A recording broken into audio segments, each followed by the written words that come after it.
I'm Rachel, 19 years old, living with hemophilia since I was 5. My parents always prioritized my sister Diana over me, but I never imagined they'd ignore my desperate calls while I was bleeding out on our bathroom floor.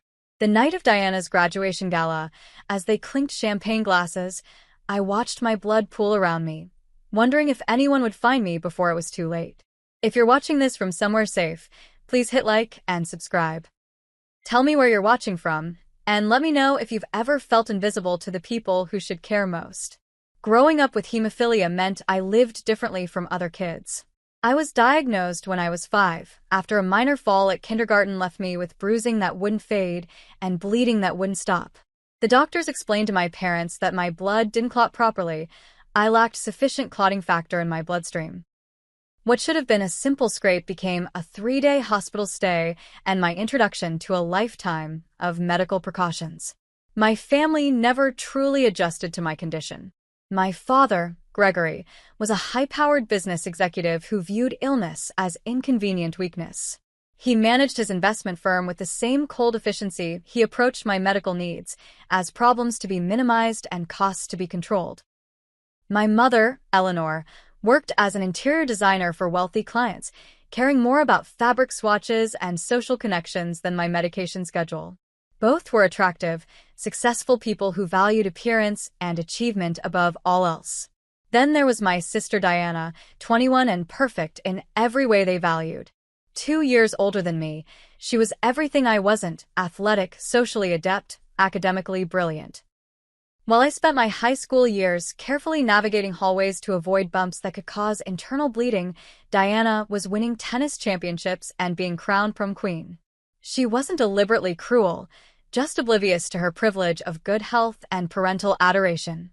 Rachel, must you bring your medical kit to Diana's award ceremony?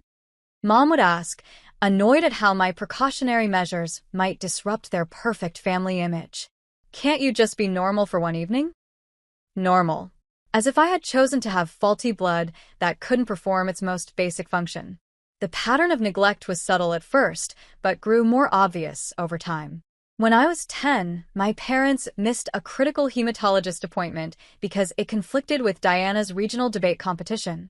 At 13, they forgot to refill my medication because they were preoccupied with Diana's college campus tours. By 16, I was managing my own medical care because relying on them had become too dangerous. I found small comforts where I could. Art became my escape. My room filled with sketches and paintings where blood was just another color on my palette, something I could control. Online support groups connected me with others who understood what living with hemophilia was really like. And then there was Nurse Cassandra, who visited weekly to check my factor levels and became the only adult who truly saw me. Your hemoglobin is a bit low today, Rachel, she'd say, actually looking me in the eyes when she spoke. Are you taking your supplements regularly? Unlike my parents, she waited for my answer and actually listened. As Diana's college years progressed, my parents' neglect grew more pronounced. The financial priorities in our household became increasingly clear. Diana's tuition at an exclusive private university, Diana's apartment in the city, Diana's study abroad program in Paris. Meanwhile, my specialized care was viewed as an excessive expense. The weekly nurse visits were reduced to bi-weekly, then monthly. My factor replacement therapy was stretched beyond safe limits. We'll refill it next week, Dad would say, barely looking up from his phone. You still have some left, right? Just be extra careful. Being extra careful meant spending days confined to my room, afraid that any activity might cause bleeding I couldn't stop. But I held on to hope that once Diana graduated, perhaps my parents would finally have the time and resources to notice me. Perhaps they would finally see how much I needed them. I clung to this hope even as evidence mounted that I would always be an afterthought in my own family. When Diana graduates, I told myself, things will be different. I repeated this like a mantra during lonely nights when pain kept me awake and no one checked on me. After graduation, they'll finally have time for me. I couldn't have known how catastrophically wrong I was. Diana graduated summa cum laude from Princeton with a double major in economics and international relations. The moment she walked across that stage in her cap and gown, my parents began planning what they called the social event of the season. An extravagant gala to celebrate their golden child's achievement and introduce her to their network of influential connections. "We've secured the grand ballroom at the Westfield Hotel," my father announced at dinner one night, his voice brimming with pride. 300 guests, a 12-piece orchestra, and a 5-course menu designed by that celebrity chef from the cooking show your mother loves. My mother clapped her hands together, wedding planner excited. "The governor confirmed today. And the senator is bringing his daughter, who works at the UN. Perfect networking for Diana's international aspirations." I pushed food around my plate, calculating in my head the cost of this single night compared to a year's worth of my medication. The Westfield was the most expensive venue in the city. A night there could cover months of the specialized care my parents kept deferring as too expensive right now. "Could I help with anything?" I asked, hoping to find some way to be included. My mother's eyes barely flickered in my direction. "Just stay out of the way, dear. The event planners will be coming and going, and we can't have any disruptions." By disruptions, I knew she meant any sign of my medical condition. My hemophilia was the family secret, the inconvenient truth that didn't fit their perfect narrative. Diana frowned momentarily at my mother's dismissal, but quickly became distracted when conversation turned to her custom-designed gown. In the weeks leading up to the gala, our house transformed into command central for Operation Perfect Night. Caterers, decorators, and event coordinators streamed through our home daily. My parents held lengthy meetings about lighting designs and floral arrangements, while my increasingly urgent reminders about my dwindling medication supply went unheard. "Mom, I'm down to my last dose," I said one morning, holding up the nearly empty vial of clotting factor. She waved her hand distractedly, phone pressed to her ear. "Not now, Rachel. I'm confirming the ice sculpture delivery. Just use less or something." Use less. As if my medication was optional, like cutting back on sugar or screen time. My factor replacement wasn't something I could ration, it was what kept me alive. But that reality didn't fit into the gala preparations, so it was ignored. My body began showing warning signs that I couldn't ignore, even if my parents could. Bruises appeared on my arms and legs from minor bumps against furniture. Small cuts took longer to clot than they should have. One morning, I noticed tiny red dots underneath my skin, petechiae, a sign of low platelet counts that I'd learned to recognize over years of managing my own care. I had a scheduled appointment with my hematologist, Dr. Winters, but it was abruptly rescheduled when my mother realized it conflicted with the final menu tasting for the gala. "Dr. Winters understands that these things happen," she said, not meeting my eyes as she scribbled the new date on the calendar. 2 weeks after the gala. It's not like it's an emergency, but it felt increasingly like one to me. I spent nights researching symptoms of factor depletion, recognizing too many in myself. I reached out to my online support group, and their responses confirmed my fears. "Get to a doctor now," wrote one member. "Those symptoms aren't something to mess with." The day before the gala, I made one final attempt to make my parents understand the severity of my situation. I found my father in his study, reviewing his speech for the following evening. "Dad, I really need my medication refilled today," I said, my voice firmer than usual. "I'm showing signs of factor depletion that could be dangerous." He sighed heavily, the sigh of a man dealing with an inconvenient interruption. "Rachel, I have 1,000 things to manage before tomorrow night. Your mother has the insurance card if it's that urgent, but honestly, can't this wait until after the gala? You've gone longer between doses before." But no more buts. This night is important for Diana's future. Everything else can wait. As I left to study, I realized with crushing certainty that in my family's hierarchy of needs, my health would always rank below Diana's social advancement. And tomorrow would prove just how deadly that priority system could be. The morning of the gala dawned with unusual commotion in our normally quiet house. By 7 a.m., a team of workers was setting up a styling station in our living room for the hair and makeup professionals who would arrive later. The doorbell rang constantly with deliveries. Diana's custom shoes, my mother's jewelry from the vault, my father's freshly tailored tuxedo. I woke up feeling worse than I had in months. My limbs felt heavy, My gums bled when I brushed my teeth, and dark bruises had bloomed overnight on my shins, though I couldn't remember bumping into anything. When I pressed my fingertip against my arm, the white pressure mark took too long to return to normal color, another warning sign of poor circulation and depleted clotting factors. I found my mother in the kitchen, surrounded by clipboard-wielding assistants as she approved last-minute floral arrangements.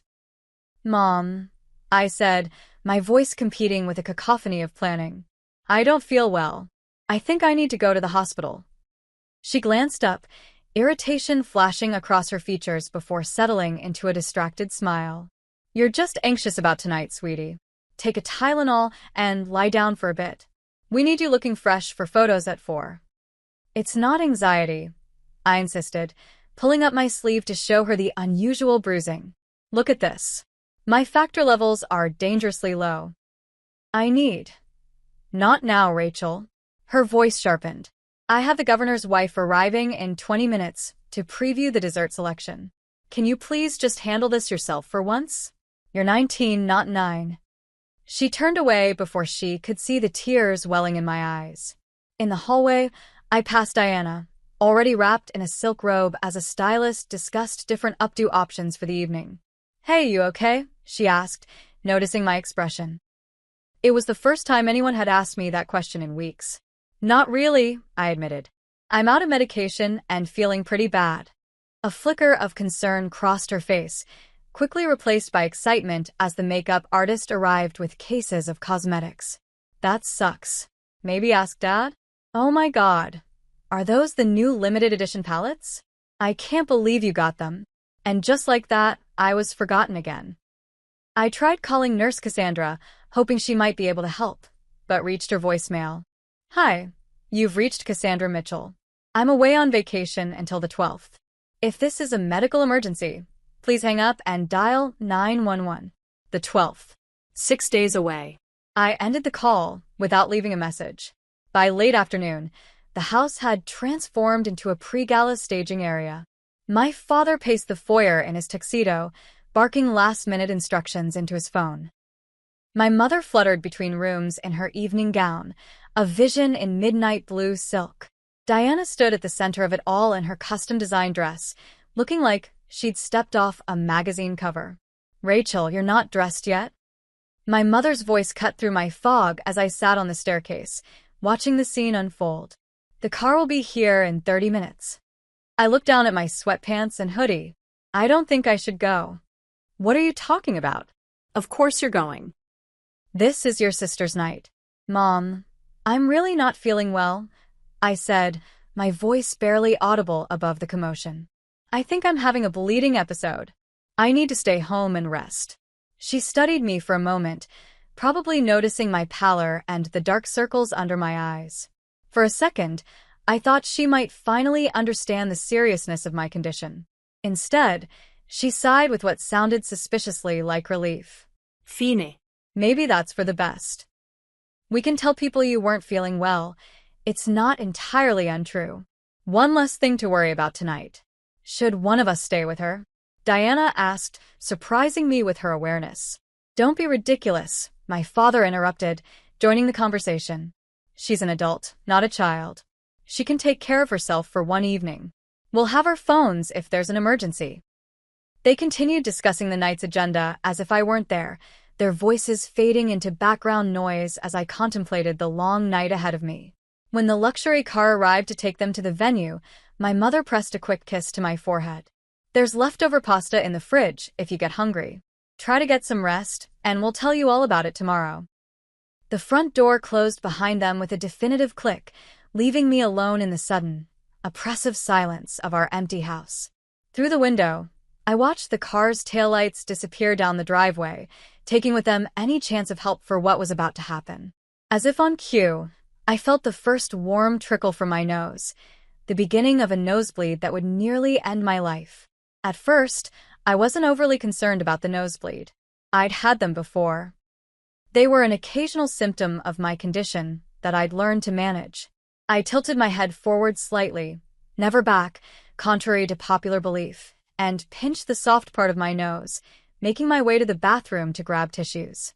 But after 10 minutes of steady pressure, the bleeding hadn't slowed. Blood dripped between my fingers, spattering the white porcelain sink with alarming brightness. I added more tissues, applied ice to the bridge of my nose, and sat on the closed toilet lid, trying to remain calm. Panic would only increase my heart rate and make the bleeding worse. 20 minutes passed. 30. A pile of blood-soaked tissues grew in the trash can beside me. Dizziness began to set in, the first sign of significant blood loss. I knew I needed help. I reached for my phone with fingers slippery with blood and called my father. The call went straight to voicemail. I tried my mother next with the same result. The gala was in full swing now, the venue likely loud with music and conversation. I sent a text message instead. Having nosebleed that won't stop. Feeling dizzy. Need help. I watched the screen, waiting for those 3 dots that would indicate someone was typing a response. Minutes passed before my phone finally buzzed. Take your meds and lie down. Call if gets worse. My hands shook with a mixture of weakness and anger as I typed back. No meds left. Bleeding badly. The response came faster this time. Having fun. Can't hear phone. Using Diana's phone. We'll check later. They weren't even reading my messages properly. The realization hit me with the same coldness as the blood loss that was making my extremities numb. I tried calling Diana, but the thumping music in the background made conversation impossible. What? I can't hear you, she shouted. The governor just arrived. Gotta go. The call ended abruptly, leaving me alone with the steadily worsening emergency. Blood now soaked through my hoodie, and the bathroom looked like a crime scene. I needed emergency services, but my blood-slicked fingers kept slipping on the phone screen, unable to grip properly. After 3 attempts, I managed to dial 911, only for my phone to slip from my hands and clatter to the tile floor, the screen going black as it hit the ground. Panic surged through me as I realized my lifeline was broken. I tried to stand, thinking I could reach the landline in the kitchen, but the sudden movement sent the room spinning around me. I gripped the sink for support, accidentally knocking over a cup of toothbrushes that scattered across the floor. I needed my medication desperately. Despite knowing it was futile, I frantically searched the medicine cabinet, hoping to find a forgotten vial of clotting factor. All I found was the empty prescription bottle, the refill date stamped for next week, after the gala, when my parents would have time to deal with my inconvenient health needs. My body was entering crisis mode. My extremities tingled with cold as my body diverted blood to vital organs. The edges of my vision darkened, tunneling inward. I knew these symptoms from my medical education. I was approaching hypovolemic shock from blood loss. I needed to reach someone, anyone. With the last of my strength, I crawled toward my bedroom, leaving a macabre trail of blood smears across the hallway floor. If I could reach my laptop, I could call for help through social media or email. But each movement caused more bleeding, accelerating the dangerous cycle. Halfway down the hall, I collapsed, my limbs no longer responding to my commands. The plush carpet pressed against my cheek as I lay there, blood pooling around my face. In that moment, memories flashed through my mind. All the times I'd been sidelined for Diana's achievements, all the medical appointments canceled for her activities, all the times I'd been told my life-threatening condition was an inconvenience. With fingers that felt like they belonged to someone else, I somehow retrieved my cracked phone from my pocket. The screen flickered erratically, but still functioned. I typed one final text to my family's group chat, summoning every ounce of remaining strength to hit send. I'm bleeding out. Help. As darkness closed in around me, I wondered if they would even see the message before it was too late. The last thing I remembered was the sound of blood dripping rhythmically onto the carpet, like a countdown clock ticking away the final moments of my life. Oh my God. Rachel. Rachel. My mother's voice pierced through the darkness, pulling me toward consciousness. I couldn't open my eyes, but I sensed frantic movement around me. The sharp scent of my mother's expensive perfume mingled with the metallic smell of blood that filled the hallway. Call an ambulance. My father's voice, stripped of its usual composure. Now. Is she breathing? Rachel, can you hear me? Diana's voice, high with panic. I wanted to respond, to tell them I was still here, barely, but my body wouldn't cooperate. I floated in a strange limbo, aware but disconnected from the chaos unfolding around me. Time fragmented. Snippets of conversation reached me through the darkness. Jesus Christ, there's so much blood. Her pulse is faint, but it's there. The ambulance is 3 minutes out. Did you know she was this sick? Why didn't she say something? That last question, asked in my father's bewildered tone, might have made me laugh if I'd been capable. I had said something. I had been saying something for days, weeks, years. The next clear memory was the sensation of being lifted, the jostling movement as paramedics transferred me to a stretcher, the sharp sting of an IV needle entering my arm, the oxygen mask covering my face, the siren wailing as the ambulance sped toward the hospital. 19-year-old female, hemophilia patient, severe epistaxis and hypovolemic shock. BP is 70/40ths and dropping. Multiple large-bore IVs established, pushing fluids. Need factor replacement and whole blood on arrival. The paramedic's clinical assessment faded as I slipped back into unconsciousness. When I next became aware, the soundscape had changed. The steady beep of heart monitors, the hum of medical equipment, the squeak of rubber-soled shoes on linoleum. I was in the hospital. I forced my eyelids open, each one feeling as heavy as lead. The harsh fluorescent lighting made me wince. As my vision cleared, I saw them, my parents, still in their formal attire, sitting in chairs beside my bed. My mother's elegant updo had collapsed on one side, and my father's bow tie hung untied around his neck. Diana sat across the room, her perfect makeup streaked with tears, her gala gown exchanged for hospital scrubs someone must have given her. A doctor I didn't recognize stood at the foot of my bed, reviewing my chart with a grim expression. When he noticed I was awake, he approached. Rachel, I'm Dr. Spetel. You're in the ICU at Mercy General. Do you understand what happened to you?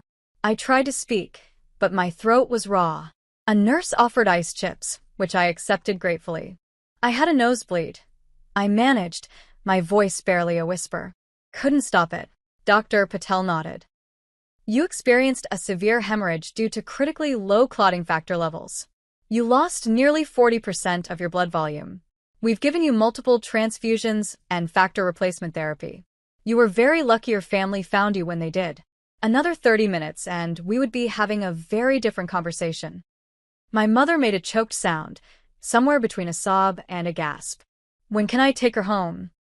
My father asked, his businessman's instinct to solve problems immediately kicking in. Dr. Patel's expression hardened. Mr. Sullivan, your daughter nearly died from a preventable medical emergency. Her prescription for clotting factor hasn't been filled in over 6 weeks, according to our records. As her medical power of attorney, that responsibility falls to you. We've been extremely busy with our older daughter's graduation events, my mother interjected defensively. Rachel knows how to manage her condition. She should have been more proactive about reminding us. The look Dr. Patel gave her made her shrink back in her chair. I have the text message record here, he said, holding up a printout. Rachel sent multiple messages over the past 3 weeks requesting medication refills. The most recent was sent at 8:42 p.m. tonight, stating clearly, I'm bleeding out. Help. This was preceded by several other urgent messages that appear to have been ignored. My father's face flushed with anger, not at the doctor's accusations, but at the potential liability. Now, wait just a minute. We provide Rachel with excellent care. This was an unfortunate oversight during an exceptionally busy period. An oversight that nearly cost your daughter her life, Dr. Patel countered. As her physician, I'm obligated to report suspected medical neglect to proper authorities. A social worker will be visiting tomorrow to assess the situation. The word neglect hung in the air like a thundercloud.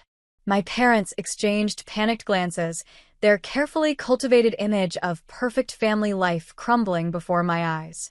I drifted in and out of consciousness over the next few hours, awakening fully the next morning to find a woman with a kind face sitting beside my bed, my parents nowhere in sight. Hello, Rachel. I'm Melissa Torres from Hospital Social Services. I'd like to talk with you about your home situation if you feel up to it. Something in her gentle, direct manner broke through walls I'd built over years of being dismissed. For the first time, I told someone the complete truth about life in the Sullivan household.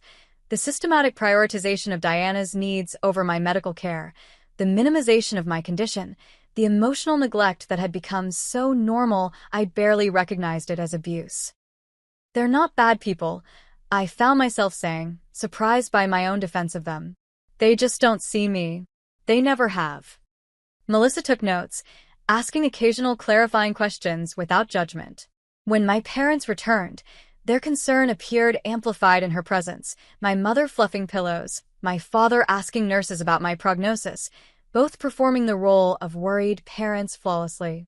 But as I watched their performance, something crystallized within me. Nothing would change unless I forced it to change.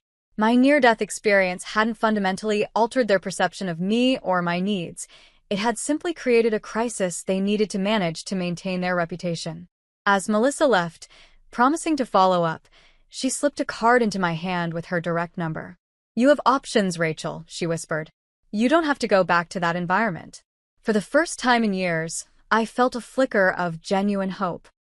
Not the desperate hope that my parents would suddenly transform into the supportive family I needed, but the empowering hope that I could create a different future for myself, one where my health and well-being weren't afterthoughts. I closed my eyes, feigning sleep as my parents discussed in hushed tones how to handle the social worker situation. In that moment, I made my decision. I would no longer accept being invisible.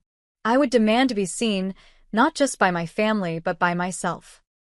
I had nearly died waiting for them to care. I wouldn't make that mistake again. The hospital became my sanctuary for the next 3 weeks. My body needed time to recover from the massive blood loss and trauma, but more importantly, I needed space for my family to prepare for what came next. My parents visited daily, their concern genuine when medical staff was present, but quickly fading when we were alone. They brought flowers, balloons, and expensive gifts, tangible evidence of care they could point to if questioned. "We've canceled our summer trip to the vineyard," my mother informed me, as if this sacrifice should impress me. "We'll be home all summer to help with your recovery." Diana visited less frequently, but seemed genuinely shaken by what had happened. "I had no idea it was that serious," she admitted during one visit, perched awkwardly on the edge of my bed. "Why didn't you ever say anything?" "I did," I replied simply. No one was listening. The person who listened most was Nurse Cassandra, who returned from vacation and was horrified to learn what had happened. She became my fiercest advocate, coordinating with Dr. Patel and Melissa from social services to develop a comprehensive care plan that wouldn't rely on my parents' inconsistent attention. "You have rights as a patient," she reminded me. "Even as a dependent on your parents' insurance, you can take control of your medical decisions." I spent hours researching patient rights and medical emancipation. I learned that at 19, I could legally make my own healthcare decisions, even while financially dependent on my parents. I compiled documentation of my medical history, the pattern of neglect, and the financial resources my parents could reasonably provide for my care. As my discharge date approached, I requested a family meeting in my hospital room. Dr. Patel and Melissa would be present as neutral parties. Nurse Cassandra would attend as my advocate. I prepared meticulously for what would be the most important confrontation of my life. The day arrived with a tension that crackled in the air. My parents entered the room with the confident stride of people accustomed to controlling situations. Diana slipped in behind them, her expression uncertain. Dr. Patel and Melissa sat on one side of my bed, Cassandra on the other. The stage was set. "Thank you all for coming," I began, my voice stronger than I'd expected. "I've asked for this meeting because what happened to me wasn't an accident or a one-time oversight. It was the inevitable result of years of medical neglect that nearly killed me." My father started to interrupt, but Dr. Patel held up a hand, silencing him. "Please let Rachel speak without interruption." I took a deep breath and continued.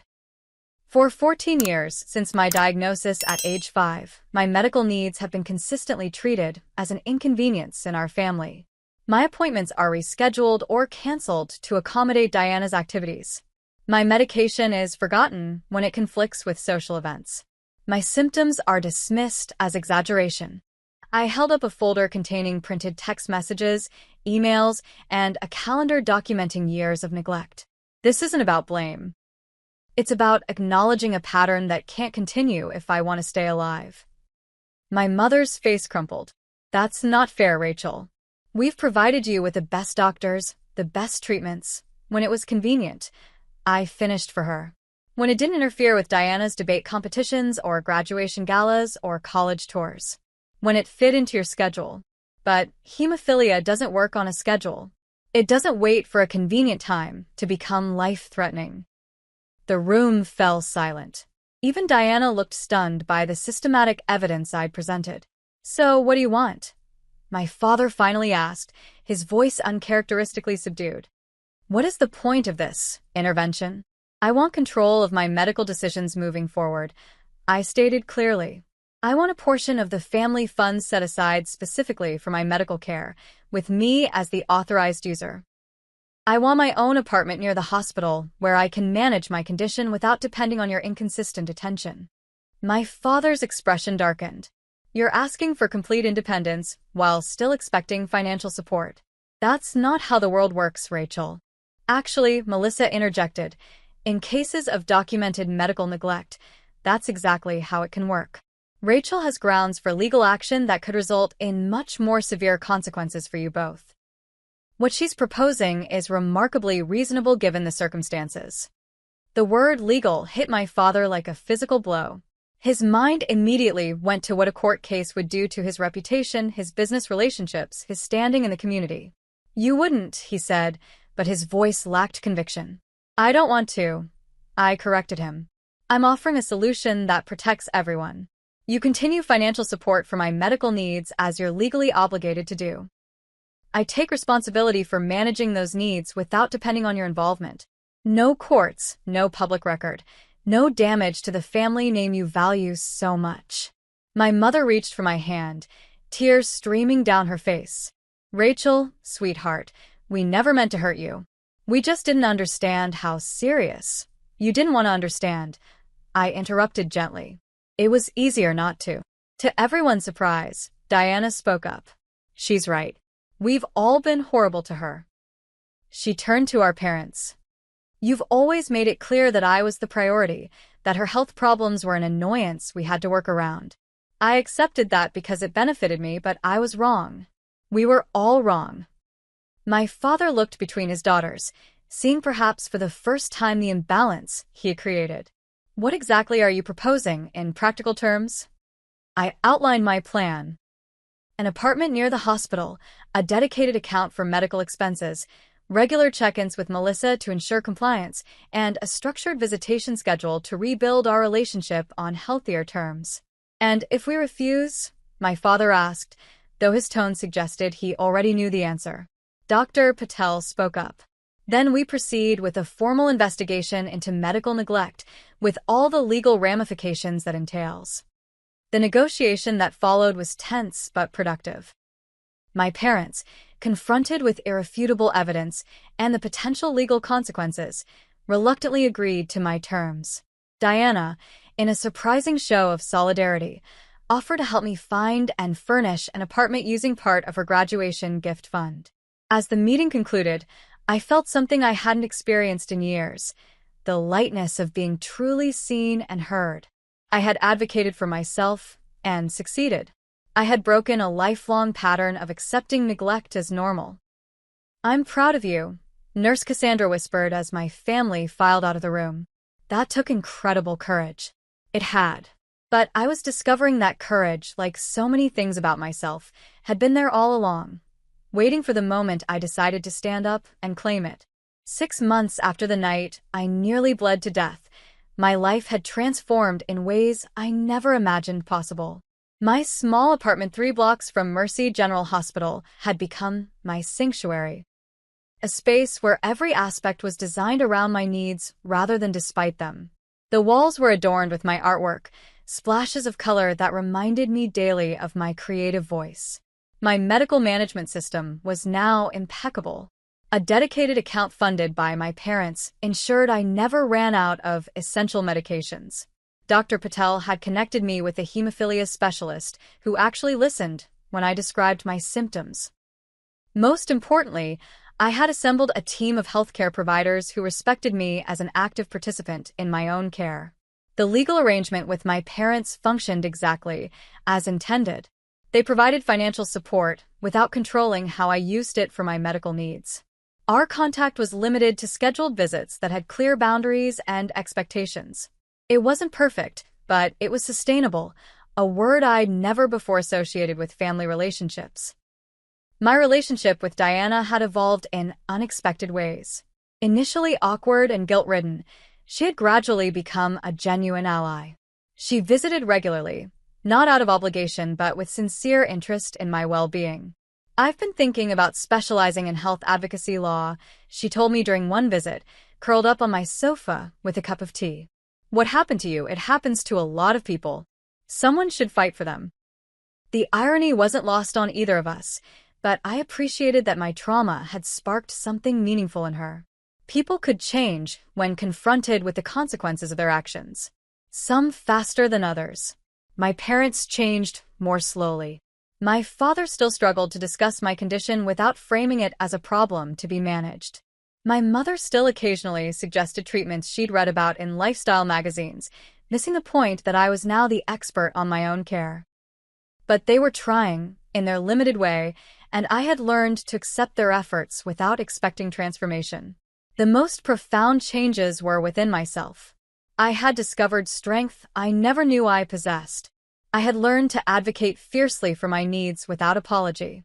Most importantly, I had built connections with others who understood chronic illness, not as a character flaw, but as one aspect of a full, complex life. My support network expanded beyond anything I'd imagined.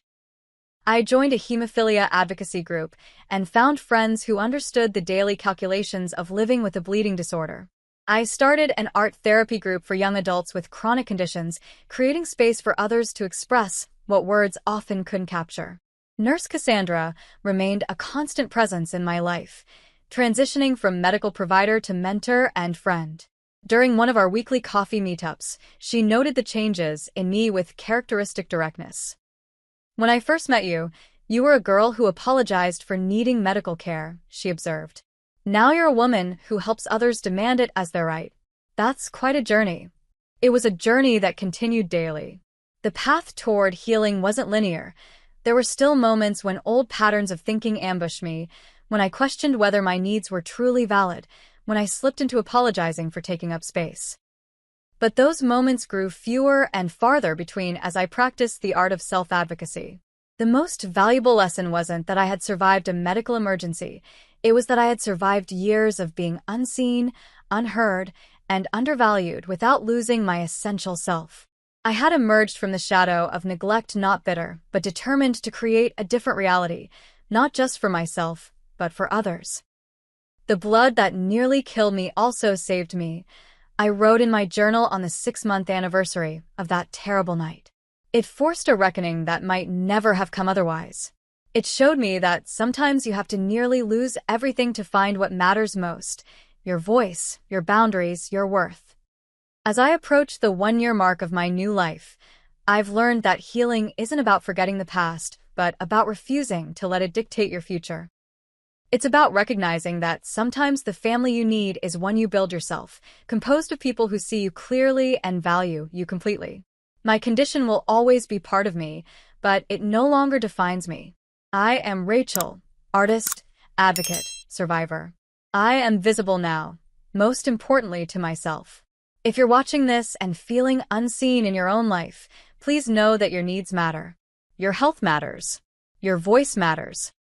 The journey to self-advocacy isn't easy, but it's worth every difficult conversation, every boundary set, every moment of standing firm in your truth. Have you ever had to stand up for yourself against people who should have been protecting you?